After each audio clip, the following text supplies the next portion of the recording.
sembra di poter riassumere le sue parole in questo modo: fiducia anticipata e preventiva. È quello che l'amministrazione tributa ai nuovi arrivati, che nell'auspicio che diventino parte integrante socialmente e culturalmente, oltre che economicamente, di questa comunità. Giusto, unita però alla fermezza nel reprimere il reato. Qui non c'è non si transige da questo.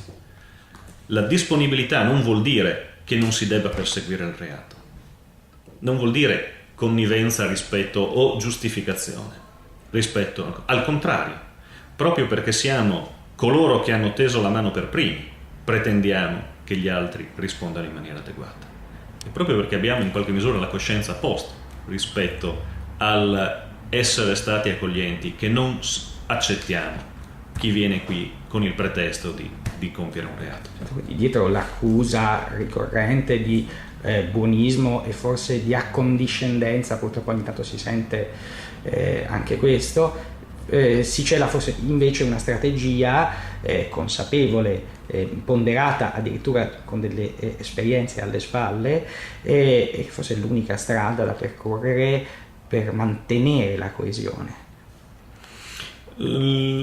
Se la coesione di una società debole è vero, lo si vede sempre, sono le società malate che hanno bisogno dell'antagonismo, così come sono i soggetti culturalmente deboli e di identità culturale incerta che sono quelli che hanno bisogno dei richiami simbolici, e non invece al contrario sono le persone di identità forte che hanno forte consapevolezza di sé, quelle più aperte, quelle capaci di dialogare.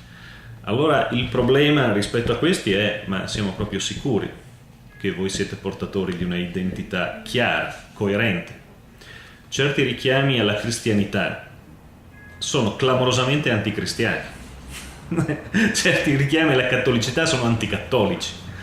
Allora forse una riflessione su se stessi prima che sull'altro che viene, io la inviterei a fare da parte di tutti noi, perché tutti noi fanno bene riflettere su noi stessi, ma soprattutto a coloro che si ammantano di ideali o pretendono la difesa di ideali senza forse conoscerli approfonditamente, senza forse averli acquisiti in maniera meditata e consapevole. Credo che sì, poi alla fine possa rischiare questi clamorosi paradossi. Senta, lei frequenta la zona della stazione? Sempre. Posso dire che ci vado mediamente, non per ragioni precise, ma perché c'è la sede del sindacato, la CISL, piuttosto che il kebab, piuttosto che il McDonald's, che i miei figli frequentano avidamente. Frequentano con un'avidità. Ho figli global. Come quasi tutti i nostri figli, qui a Udine e dintorni. Esatto. Ecco, il quartiere della stazione è divenuto per vari motivi l'emblema di questa trasformazione e anche il precipitato. Se vogliamo raccogliere le voci contraddittorie che accompagnano la transizione, le possiamo senz'altro trovare tutte concentrate lì. Qual è la sua posizione in merito a questo quartiere di cui tanto si parla? Non lo so, io non so se sono come il bidello nella scuola, per cui quando passa per il corridoio tutti si nascondono e poi passato il bidello tutti ricominciano a fare delle cose che il bidello non vede. Ma io francamente non ho mai assistito a scene che ma neanche di tensione o di micro frattura. C'è società, ovviamente ci sono delle frequentazioni che sono diverse, ma insomma non lo vedo poi particolarmente problematico, ecco. Almeno questa è la mia personale percezione, chiedendomi a Daniele Cortolezzes che passa per via Roma o per le vie limitrofe. Ma anche analizzando più freddamente, in maniera un po' più distaccata, quelli che sono i crimini che vengono commessi, i reati che vengono denunciati, non c'è una concentrazione diversa lì rispetto che altre parti. Credo che gli interventi dell'amministrazione pubblica legati al togliere le siepi piuttosto che aumentare l'illuminazione, cioè quindi interventi che hanno poco a che fare con la sicurezza in senso stretto, ma con, se vogliamo, togliere le condizioni di insicurezza, che non è necessariamente fronteggiare la microcriminalità, togliere le condizioni di insicurezza, possa aver contribuito ancora in maniera decisiva a togliere questa ansia, questa preoccupazione attorno al quartiere. Ripeto, io ci passeggio, cammino, lo frequento, direi normalità, e quindi insomma non ho questa percezione così negativa. È un fatto simbolico, credo, ed è un fatto legato anche alla capacità di gruppi organizzati, se vogliamo, più forti, che segnalano lì fenomeni che magari non sono poi così presenti o più presenti lì che da altre parti.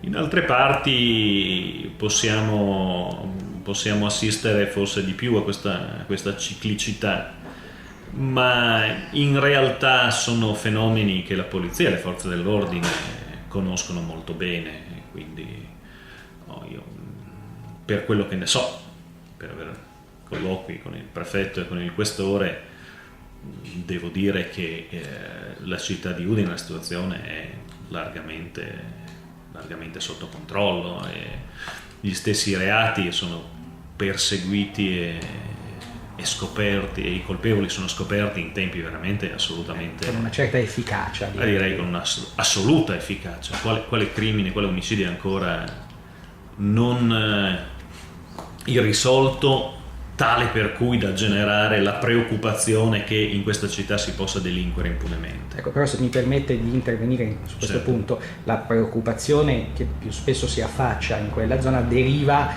da una visibilità che è probabilmente spia di una concentrazione abitativa. Io dico probabilmente perché, sebbene i dati statistici che poi noi stessi abbiamo raccolto documentino questa forte presenza, diciamo il quadro non è del tutto chiaro, ecco, però la parola percezione a questo punto diventa saliente, vero Assessore? La percezione che noi abbiamo rientra ancora a livello istintuale, ma anche rispetto a quelli che sono processi di incremento della soglia di attenzione, ma anche di strumentalizzazione.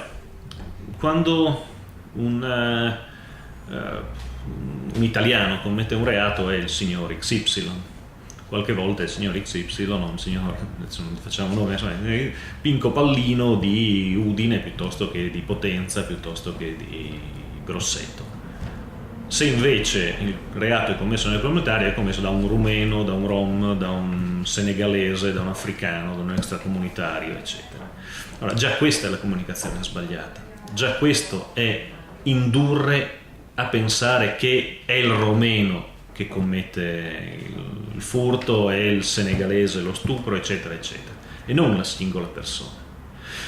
Allora è chiaro che rispetto a questo processo, nel momento in cui molto visibile è l'immigrazione dell'africano, del senegalese piuttosto che del ghanese, perché si vede, 5 senegalesi si vedono chiaramente, 30 albanesi si distinguono già solo se li si sente parlare, 50 ucraini non se ne accorge neanche, perché insomma sono biondi e gli occhi azzurri, ma più o meno sono anche simil friulani, possono magari essere scambiati per gente delle valli del Natisone. Allora ecco, noi dobbiamo evitare di andare alle categorizzazioni, che sono credo una delle forme più negative della degenerazione culturale nostra, e andare di nuovo sempre alla responsabilità individuale. Credo che questo faccia la differenza, cioè la responsabilità individuale versus la responsabilità collettiva di collettivi che non hanno niente di collettivo, che hanno molto poco di comune.